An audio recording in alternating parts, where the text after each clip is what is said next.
natin yung gagawin ng itong na pusa, kung paano siya makalabas ng bahay. Ayan. Itong isa naman kung paano makatawid ng kisame. Grabe, yung dalawa naghahabulan sa taas ng puno, paakyat. Oh. Itong isa naman, parang si Jackie Chan. Oh. Yan, oh. Galing, napakatalian na rin ang pusa. At ito ang matindi. Oh.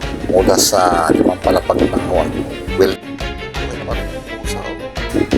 ito pang isa, oh, lumundag.